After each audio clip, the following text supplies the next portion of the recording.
Le Malinois possède une morphologie d'une précision remarquable, une architecture vivante qui raconte son histoire, ses capacités et son potentiel dès que l'on prend le temps de la lire. Lorsqu'on observe ce chien au corps sec, nerveux et parfaitement proportionné selon le standard international, on comprend que rien n'a été laissé au hasard dans sa construction.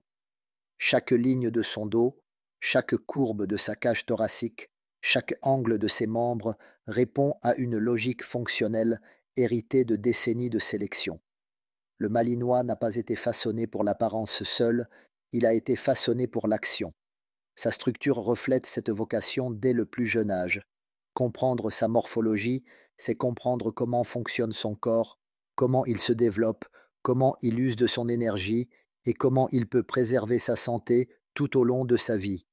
C'est pour cette raison que les mesures morphologiques occupent une place si importante chez les propriétaires attentifs, les éducateurs spécialisés et les vétérinaires qui suivent ces chiens dans leurs activités quotidiennes ou sportives.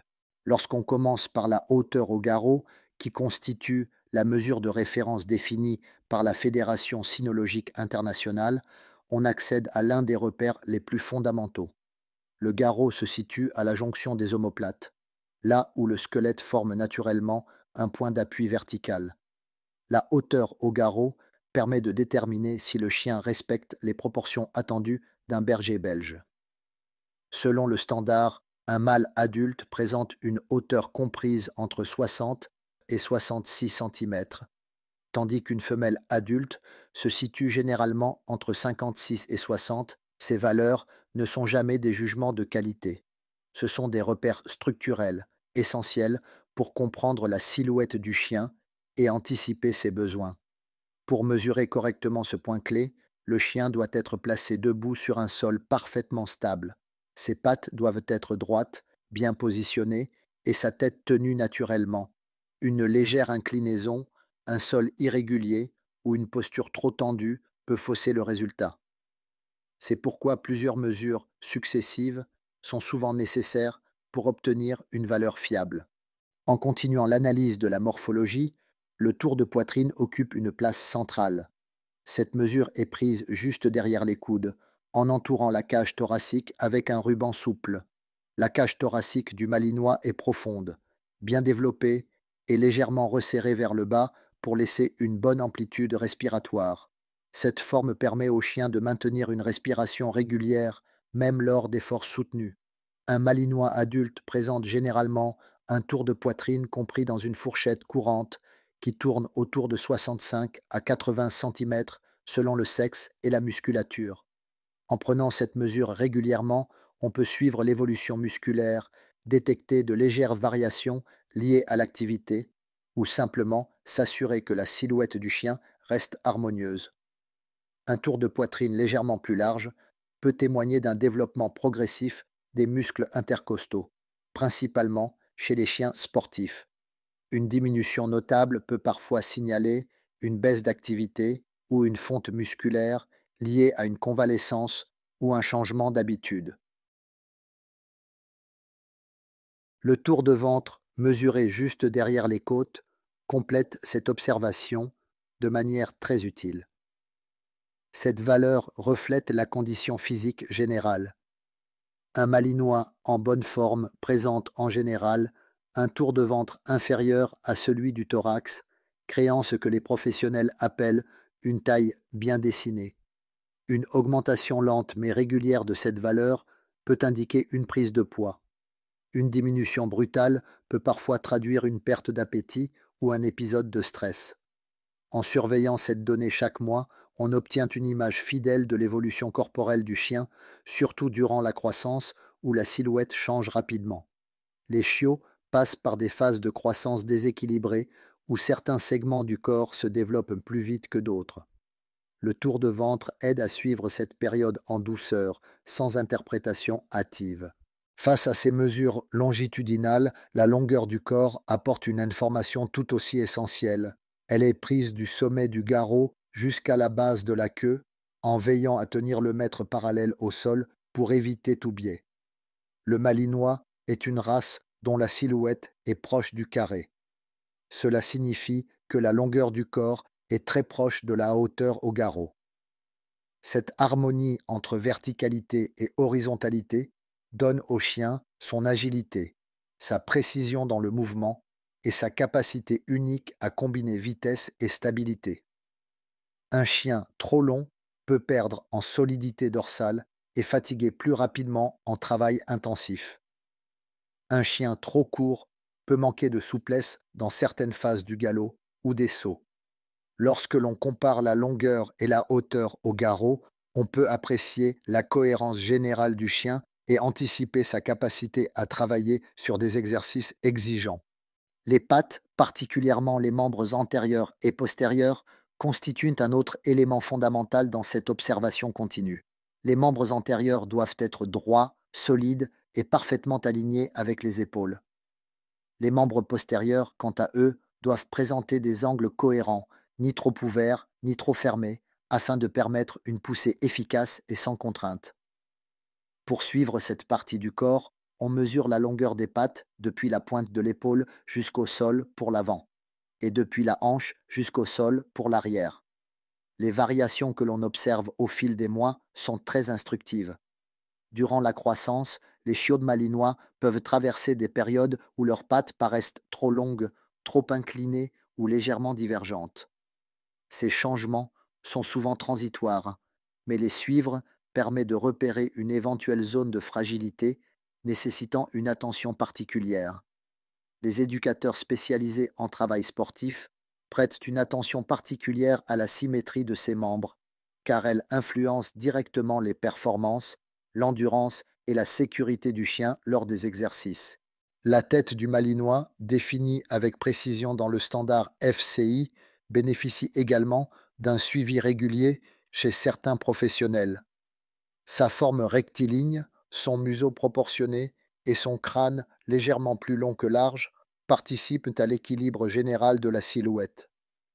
La circonférence du cou, mesurée au niveau le plus large, constitue aussi une donnée utile pour choisir le bon matériel. Un collier trop serré peut blesser le chien. Un collier trop large peut gêner la communication lors des séances de travail. En se basant sur des mesures précises, on adapte parfaitement le matériel aux besoins du chien en respectant sa sécurité et son confort. La morphologie du malinois ne se résume pas à une addition de valeurs. Elle forme un tout cohérent, un ensemble où chaque mesure influence les autres. Lorsqu'un éducateur ou un propriétaire observe un changement dans l'une de ces mesures, il apprend aussi à observer les conséquences possibles sur d'autres zones du corps. Par exemple, un léger affaissement du dos peut être lié à une perte de masse musculaire dans les cuisses. Un élargissement du tour de poitrine sans augmentation correspondante de la musculature du dos peut indiquer des variations de posture. Cette lecture du corps, affinée par l'expérience et par la précision des mesures, devient un outil précieux pour aider le chien à rester en pleine forme. Au-delà des mesures statiques, il faut comprendre que la morphologie du malinois s'exprime pleinement dans le mouvement. Lorsqu'on observe ce chien trotter, galoper ou simplement changer de direction, on voit la mécanique interne prendre vie. Le dos reste tendu mais flexible, permettant une transmission fluide de la puissance des postérieurs jusqu'aux épaules. Les pattes antérieures servent de point de contrôle et de frein, tandis que les postérieures fournissent la propulsion. Un chien bien proportionné, mesuré régulièrement, présente une démarche équilibrée où chaque pas semble couler dans le suivant. Lorsqu'une asymétrie apparaît, même subtilement, le mouvement change. Le chien peut lever légèrement plus haut une patte, raccourcir un pas ou compenser par une rotation légère du bassin. Ces signaux silencieux, visibles dans le mouvement, sont parfois les premiers indices qu'une mesure traduisait déjà une variation plus profonde. Ce suivi morphologique n'a rien d'une démarche compliquée ou réservée aux spécialistes. Au contraire, il peut être effectué par n'importe quel propriétaire attentif dans un moment calme et régulier. À mesure que l'on prend l'habitude de mesurer son chien, on développe une sensibilité nouvelle à son évolution physique. On détecte plus vite les changements, on s'adapte plus facilement à ses besoins, on comprend mieux son corps. Cette attention nourrit une relation douce, basée sur la confiance. Le chien apprend que ses manipulations, ne sont ni intrusives ni menaçantes. Il se laisse faire, se détend, offre son flanc, son cou ou ses pattes avec une aisance naturelle. Cette relation entre l'humain et le malinois se renforce encore plus lorsque ces mesures sont utilisées pour adapter le mode de vie du chien. Un chien dont on suit la morphologie régulièrement bénéficie d'un programme sportif mieux ajusté. On peut alterner effort, repos et renforcement musculaire en fonction de ses capacités du moment. On peut choisir un harnais de traction parfaitement adapté pour les activités comme la course. On peut opter pour un simple collier lors des séances plus douces. On peut aussi ajuster la nourriture en privilégiant une alimentation plus énergétique lors des phases de développement musculaire ou plus légère lors des périodes de repos. En vieillissant, la morphologie du malinois continue d'évoluer. Même si la croissance osseuse s'est stabilisée dès l'âge adulte, le muscle, lui, reste très réactif aux variations du mode de vie.